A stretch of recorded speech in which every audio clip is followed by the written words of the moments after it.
Hi guys, I'm Naomi, and today we're going to be presenting to you about the scholar Robert Brock LePage. LePage was born in London in December of 1920, and he passed away about 11 years ago in January of 2006. Known for his pioneering work in Creole studies, one author calls LePage one of the founding fathers of sociolinguistics, along with other pioneers such as Charles Ferguson and the now very familiar name William Labov. LePage conducted linguistic surveys in various parts of the West Indies, including in the Caribbean and Malaysia, a bunch of different places. He developed the acts of identity model for approaching the study of language, and he produced a pioneering study in socio-historical research, which was new at the time. He actually originally studied Middle English rather than Creoles at Oxford, but in 1950 he went as an assistant lecturer to the University of West Indies in Jamaica, and there he met Frederick Cassidy, a Jamaican-born American dialectologist. By 1951, LePage was hooked on Creole studies and never looked back. He would later write the Dictionary of Jamaican Creole with Cassidy, which was the first ever comprehensive etymological dictionary of a Creole language. As well as research, LePage taught in at least 12 universities all around the world. In 1963, he founded the Department of Language at the University of York in the UK. He wanted it to offer a course that would help with understanding the social problems that were faced by immigrants from former British colonies when they were coming to the British education system. Linguistics was something to be applied, not just studied, in his opinion. He wanted educators to make use of what linguists knew about variation in order to address issues of diversity in communicative competence in the classroom. LePage didn't sit in the ivory towers of intellectualism. He thought that education shouldn't be enclosed in an ivory tower, but that it should look out and see the real world and real people. Hi, my name is Corey, and today I'm going to be discussing LePage's pioneering work in Creole studies, as well as his influence on the birth and growth of the field. So LePage was hailed as the pioneer of Creole studies by Gertrude Albuscher's obituary in 2006.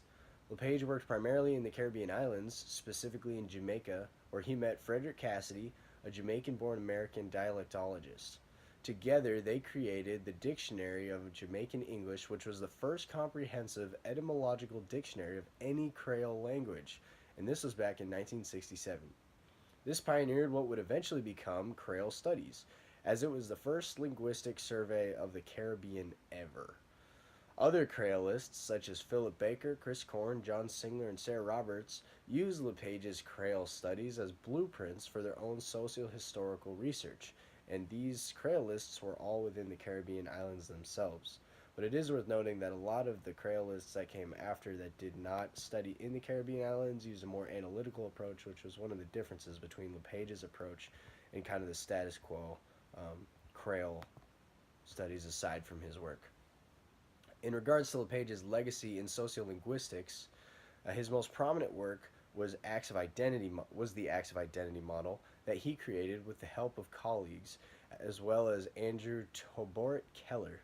The focus of this model can be understood as the idea that the individual creates for oneself the patterns of his or her linguistic behavior so as to resemble those of the groups with which, from time to time, he or she wishes to be identified, or so to be unlike those from whom he or she wishes to be distinguished.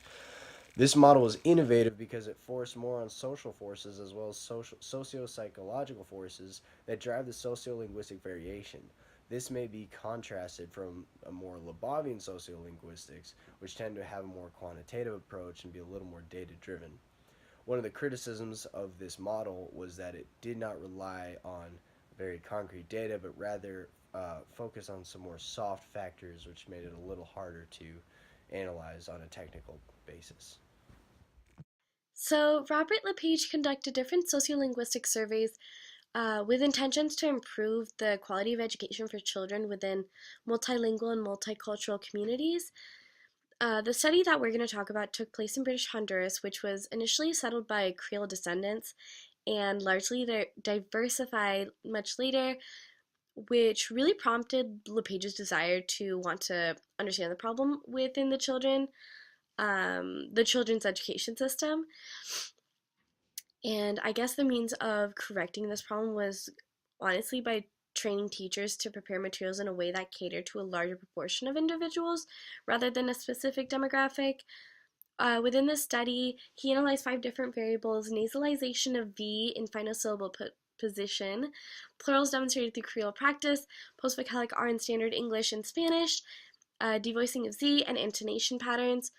Nasalization is just really relic of West African phonemic patterns, which means that really when trying to study this variable, it was really honed in on that they needed to focus on nasalization when it followed, but also mainly when it preceded the vowel within the sentence structure.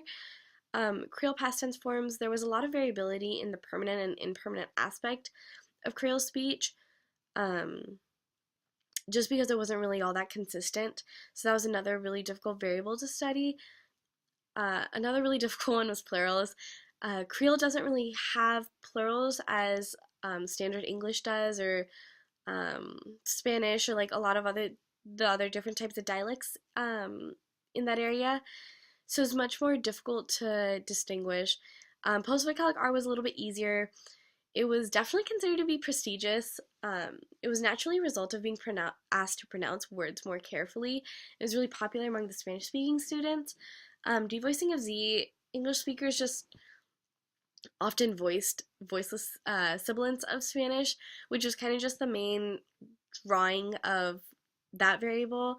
Intonation patterns were the most difficult variable to quantify just because it had to be taken into consideration syllable length and vowel tenseness and the closeness within British Honduras Creole. So there was a lot of different complex parts to being able to quantify this. But overall, I think LePage kind of realized that these different variables were spread apart really far, and that it was really going to take a lot of restructuring of the education system in order to make all different types of, or to be able to meet all different types of needs and linguistic capabilities. Hi guys, I'm Larissa, and I'm going to be talking about LePage's active identity model. So he began formation of this model during the course of his research in the West Indies, as his work in creating the documentation of the local vernacular, which would eventually come to be known as the Creole, progressed. Arguments about whether or not it was appropriate to teach children non-standard English vernaculars in school began to spring up within the sociolinguistics community and beyond. In other words, people began questioning the practical purpose of choosing to speak one vernacular over another. The search for a more concrete answer was eventually what led LePage to test out the hypothesis that would eventually become his active identity model. His first research subjects were school children in Belize, a country in which a high number of people from distinct social and cultural backgrounds happened to reside. The children were mostly asked to tell folk tales or personal anecdotes in either casual, formal, or reading registers. They were then clustered into categories based on how their linguistic performance related to either their cultural background or other social identities, such as socioeconomic class or education level. What LePage and his fellow researchers found after following up on the children 8 years later was a significant association between the qualities of a subject's speech and their community identity. He came to the conclusion that, quote, people create their linguistic systems so as to resemble those of the groups with which they from time to time wish to identify, close quote. In other words, it's not merely aspects of one's background or community which influences linguistic performance. One is also constantly, whether above the level of consciousness or below, shifting their own speech to project a certain identity based on the given situation. In doing so, one is necessarily choosing not to choose any of the other possible sociolinguistic features of which they are aware, and therefore distancing themselves from other identities at the same time as forming their own. This is the case for every single speech act in any context. Another aspect of this model is the idea that each person has their own verbal repertoire of possible linguistic features from which they can choose which speech acts are feasible within a particular context. While this varies on an individual basis, most speakers within a speech community will share more similarities in their repertoires. Different communities also vary in the size of their repertoires.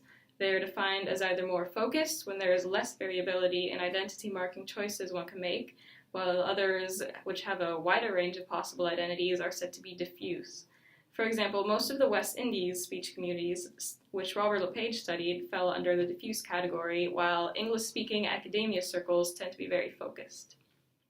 It was LePage's insistence on an empirical as well as a personal approach to research, in combination with his extensive socio-historical knowledge of all of these cultures, which led to his formation of the Acts of Identity model, which is still in use today. So in regards to his socio-historical research, when LePage wrote his historical introduction to Jamaican Creole, this idea of looking at the history of an area in order to better understand current sociolinguistic variation was still kind of a novel idea. It was one of the earliest, if not the earliest, detailed socio-historical study out there, and it ended up defining Creole studies, paved the way for many other Creolists after him who would perform their own socio-historical research. It's still not very widely spread in sociolinguistics as a whole, though, but it seems to be a pretty big part of Creole studies. So to take a look at his book itself and his look at the history of Jamaica, LePage started off with when the Spanish conquered Jamaica. They were then kicked out by the British. It was a plantation-based community. There were indentured servants from Ireland, some from Scotland, a lot of people, I believe, from the west of England, and a very large slave population as well. So LePage took a look at the slave trade to see if he could figure out maybe what African languages would have influenced Jamaican Creole, but there was a lot of data, but it wasn't necessarily all accurate. So yeah, also in the slow growth of the English-speaking community in Jamaica, compared with the very rapid growth of the slave population, LePage says that this is one of the major factors that we see in what differentiates Jamaican Creole from, say, that of Barbados. There was a lot more. It was a really fascinating read, but we don't have time to go into that right now. So yeah, Robert LePage was a visionary in the field of sociolinguistics. He had a passion for what were underappreciated languages, and he opened up a whole new world for us to study. Hope you enjoyed our presentation.